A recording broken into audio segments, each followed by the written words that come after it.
The black sedan slid to a silent stop in front of a towering glass skyscraper, its polished surface catching the morning sun like a blade of light. A man stepped out, his suit cut from silk so fine it seemed to whisper wealth with every movement. His shoes gleamed, untouched by the dust of the city.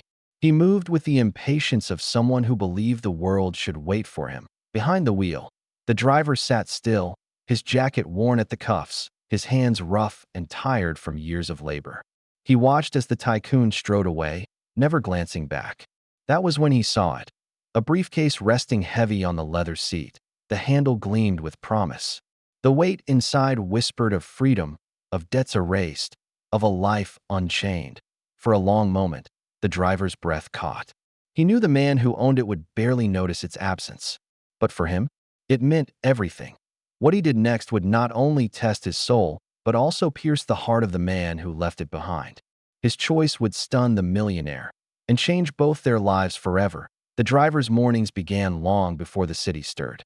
In a cramped apartment on the edge of town, he rose quietly so as not to wake his daughter. She slept curled beneath a thin blanket, her breathing uneven from the cough that never seemed to leave. The medicine on the bedside table was nearly finished, and the note from the pharmacy weighed heavier than the bottle itself. In the kitchen, the rent notice lay on the counter like an accusation. Red letters stamped across the page warned of eviction. He folded it away before his wife saw it again. She already carried enough, working late shifts, stretching every coin, praying their child would grow stronger. Yet every day, he polished his employer's car until it gleamed like new money. He opened doors to restaurants where a single meal cost more than his family spent in a week. He held umbrellas for a man who never wondered how the driver got home, or if he had shoes without holes. He bore it with quiet resilience, shoulders straight though the weight was crushing. For him, survival was measured in patience, sacrifice, and faith that tomorrow might offer more. And then came the moment that would test everything he believed. The driver. The man he served was a figure cut from another world. The millionaire carried himself with the certainty of someone who never questioned if doors would open. They always did, often before he even arrived. His suits were tailored perfection, his cufflinks small flashes of gold that caught the light whenever he lifted his wrist to check the time. Time, after all, was his most expensive possession, and he spent it like a weapon.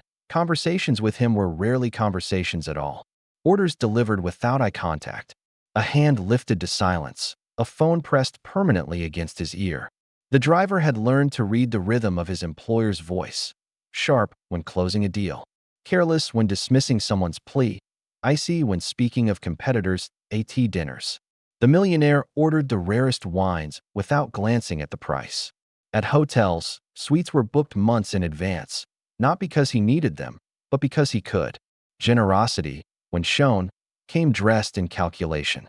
He gave to charities only if cameras were near. His smile, though flawless, never reached his eyes. Yet behind all this, there was a quiet arrogance that stung the driver more than any shouted insult. The belief that loyalty could be purchased, that trust was measured only in digits and contracts. To the millionaire, kindness was weakness, and honesty was a currency no one truly used. The driver often wondered if the man even noticed the people who made his life possible. The waiters, the cleaners, the hands that turned his world in silence. To him, they were shadows, nameless and forgettable, but shadows sometimes carry truths light cannot reveal. And soon, the man who believed money ruled everything would come face to face with a choice that no amount of wealth could control. The building's glass doors parted, and the millionaire strode inside without a backward glance. His phone already pressed against his ear. His words, clipped and cold, faded with distance. The driver remained behind the wheel, eyes drifting to the back seat. There, in plain sight, sat the briefcase. It was nothing extraordinary at first glance. Dark leather, polished corners, a silver clasp that caught the light. Yet its very presence seemed to pulse, as though it carried a secret too heavy to ignore. The driver's chest tightened. He swallowed hard, glancing toward the building where his employer had disappeared. Minutes ticked by, though they felt like hours. His hand trembled as he reached back, fingers brushing the cool handle. The weight shocked him. It was far heavier than expected. His heart began to hammer against his ribs. Slowly, almost against his own will, He pulled the case forward. The car was silent, but inside his mind roared a storm. His daughter's pale face flashed before him. The unpaid rent notice. His wife's weary eyes. He clicked the latch open. A gasp escaped his lips. Bundles of cash, neatly stacked, filled the interior. They seemed to glow under the thin beam of sunlight breaking through the tinted glass. Each bundle whispered promises, relief, dignity, a future untied from struggle. He stared, unable to breathe. With one move, one choice, everything could change. No more scraping for rent. No more watching his child suffer because medicine was too expensive. He could buy her health, buy his family peace. But another voice echoed, quieter yet stronger, the echo of his father's teachings. Son, never trade your name for gold. Once lost, no wealth can buy it back. His knuckles whitened as he clutched the steering wheel. The car remained silent, a cocoon of stillness. Yet inside him, the clash was deafening. Desperation against conscience, temptation against truth. The briefcase sat heavy on his lap, waiting for his verdict. He closed it slowly, the clasp snapping shut like a judge's gavel. His chest rose and fell, breath ragged, as he realized the decision ahead was not merely about money. It was about who he was and who he chose to be. And in that suspended moment, his choice began to take shape. The briefcase sat like a living thing beside him, humming with possibility. His pulse thundered in his ears as though the city itself had gone silent, leaving him alone with temptation. He pictured the pharmacy clerk shaking her head when he couldn't afford the stronger medicine for his daughter. He imagined his landlord's voice, sharp and merciless. One more week, and you're out. With that money, all of it could vanish. The fear, the shame, the endless scraping. He could buy medicine in bulk, pay the rent for years, even move his family somewhere safe, somewhere his little girl could run without coughing. He saw her laughing in a sunny courtyard, her cheeks rosy with health. His wife's face appeared next, relieved, no longer etched with worry. They would sleep without the sound of creditors at the door.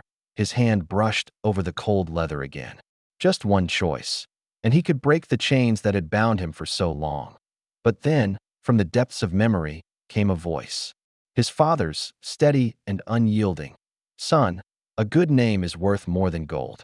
Lose that, and even the poorest man will pity you. The words landed like stones in his chest. He remembered his father's calloused hands, rough from years of honest work. He remembered the old man refusing bribes, even when their cupboards were empty. He had chosen dignity over comfort, truth over gain. And now the driver sat, torn between two futures, one built on sudden wealth, the other on unshakable integrity. His palms grew damp. He whispered to himself, as though speaking aloud might steady the storm. What kind of father would I be if I bought her health with dishonor? What lesson would I teach her? That deceit buys comfort, that lies keep you safe? The briefcase gleamed, each bundle of cash like a serpent coiled in promise. Yet behind the promise was poison, the knowledge that once taken, it could never be hidden, never be forgotten. That he bowed his head, eyes closing, a silent prayer rising from lips that had spoken so many in secret.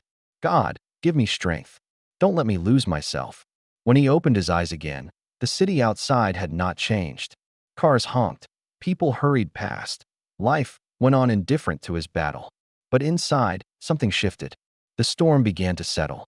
His breath slowed, his grip on the steering wheel tightened. The money could change his circumstances, yes, but honesty would define his soul. And in the stillness of that realization, he knew what he had to do. With trembling hands, he shut the briefcase firmly and placed it back on the seat. His decision was made. The snap of the clasp echoed louder than it should have, final and absolute. He placed the briefcase back on the seat, as though returning a crown to its rightful throne. For a moment, he simply sat there, gripping the steering wheel until his knuckles burned white. His heart still raged against his ribs, but his mind was settled. With a deep breath, he opened the door. The city's noise rushed in. Horns, footsteps, voices, but it all felt distant, muffled by the weight of the choice he carried. The briefcase seemed heavier now, not because of the money, but because of what it represented. He lifted it carefully and stepped toward the skyscraper's glass doors. Each stride was steady, yet inside he quaked. His shoes clicked against the marble floor as he entered the lobby. Heads turned, but no one stopped him. Only the receptionist's polite smile greeted him. "Sir?" she asked, raising an eyebrow at the sight of the briefcase. "This belongs to Mr. Hale," he said quietly, his voice almost swallowed by the vastness of the hall. She hesitated, then picked up the phone. One moment. He stood waiting, the briefcase at his feet, his pulse quickening with every second. He knew the man upstairs could react in many ways: suspicion, anger, perhaps indifference. The uncertainty pressed harder than the temptation ever had. Finally, the secretary nodded. "He'll see you." The driver bent, lifted the case once more, and exhaled slowly. In returning it, he had chosen honesty over desperation. Yet as he walked toward the elevator, a new fear grew. The moment of truth had only just begun. The door slid closed, carrying him upward to face the man whose world he had just chosen not to steal from. The office was vast, lined with glass and steel, the kind of place where silence itself seemed expensive.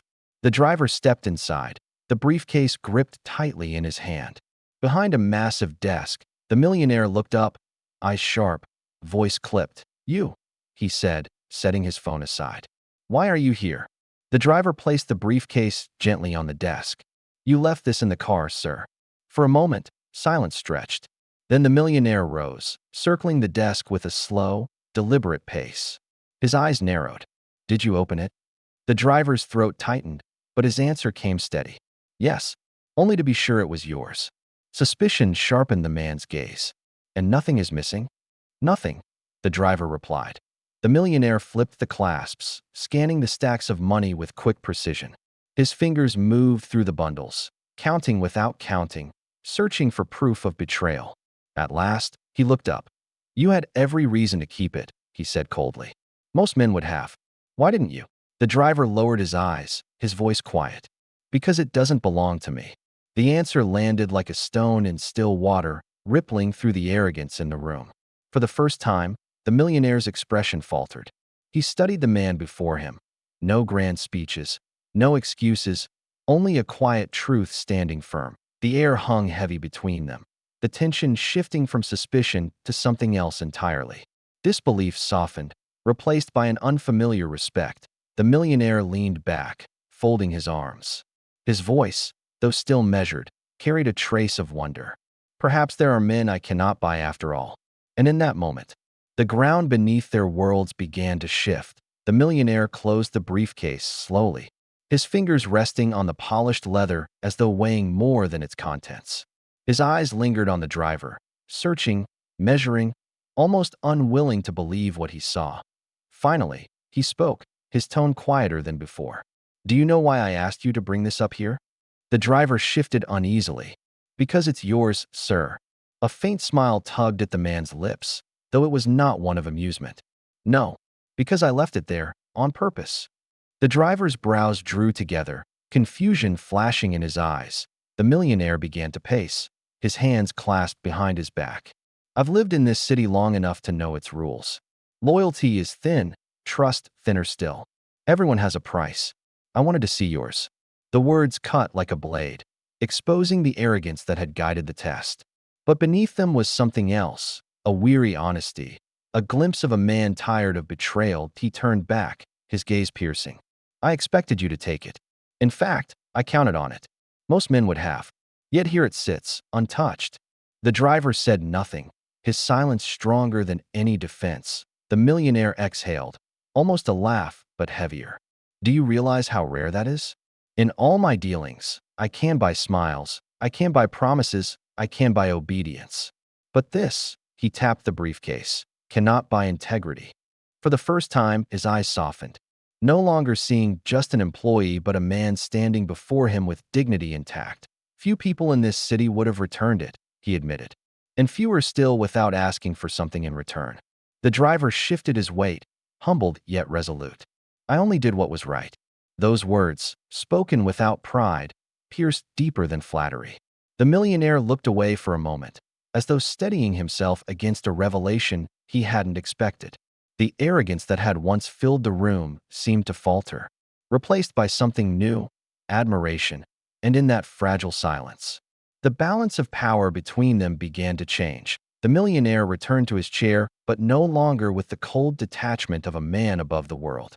He sat slowly, studying the driver as though seeing him for the first time. The briefcase, once a weapon of temptation, now rested unopened. Irrelevant. You could have walked away with a fortune, he said, voice steady. But instead you've given me something I thought no one could. Proof that integrity still exists. The driver shifted uneasily, his hands clasped before him. I wasn't looking for proof, sir. Only to do what was right. The millionaire nodded, almost humbled. Then let me do what is right in return. He gestured toward the chair opposite his desk. I don't need another driver. What I need is someone I can trust. Someone who values honesty above gain. That position is rarer than diamonds, and you've shown me you have it. The driver blinked, stunned. Sir, I don't understand. You will, the man replied softly. Stay by my side, not behind the wheel, but beside me. I will make sure your family never wants for anything again. Not as charity, but as an investment in a man whose word I now believe. The word struck deep. Poverty, long his companion, seemed to loosen its grip. Hope, once fragile, stood taller in that moment. Arrogance bowed to humility, and quiet integrity reshaped power. What wealth could not command, character had earned. The driver lowered his head, gratitude swelling in his chest. And so, with one honest choice, doors opened that no key of gold could ever unlock, in the end. It wasn't the weight of the briefcase that mattered, but the weight of the choice. When tested by temptation, the driver proved that honesty shines brightest in the darkest moments. He showed us that true wealth isn't counted in stacks of cash, but in the strength of one's character. Money may open doors, but integrity builds bridges that last a lifetime. This story is more than a tale of a forgotten briefcase. It is a reminder to each of us that our choices define us. In a world where betrayal often feels common and trust feels rare, one man's decision became a light against the shadows of doubt. If this story touched your heart, share it with someone who needs to hear that goodness still exists. Let's remind the world that honesty and integrity are treasures no thief can steal. And if you believe in stories that honor justice, kindness, and truth, make sure you subscribe. Together, we can keep these values alive. One story, one lesson, one choice at a time. Because in the end, the richest life is built not by what we keep, but by what we choose to give.